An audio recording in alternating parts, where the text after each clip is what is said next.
重慶通遠門城牆建於明朝洪武年初。咁依家見到城牆嘅基座咧嘅石咧，都真係好有特色嘅。依家見到城牆底個基座咧，佢啲石咧好多窿嘅，呢啲係真係明朝年代起上嚟嘅。咁最得意呢度係有個拳頭嘅。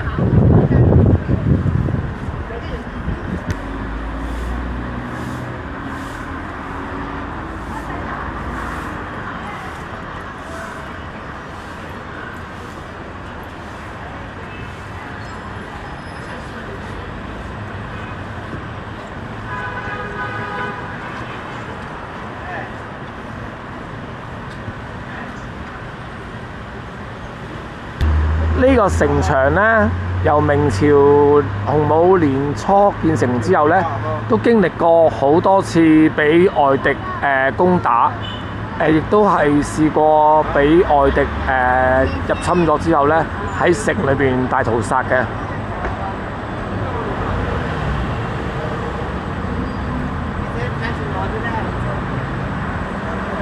而家見到係敵軍點樣去攻打呢個城牆。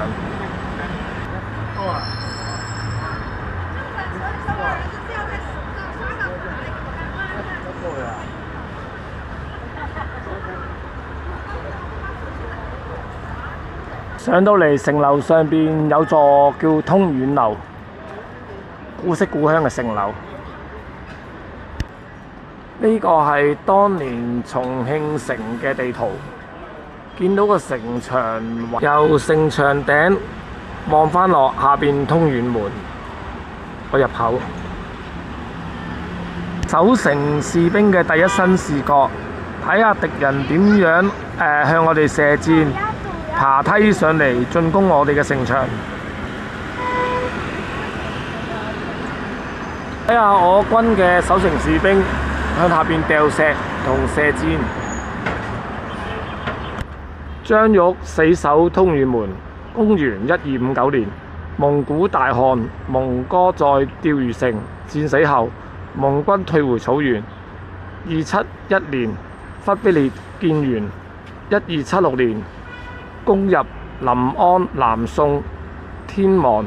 1278年，強攻重慶。守將張玉抗戰元軍，血濺通遠門。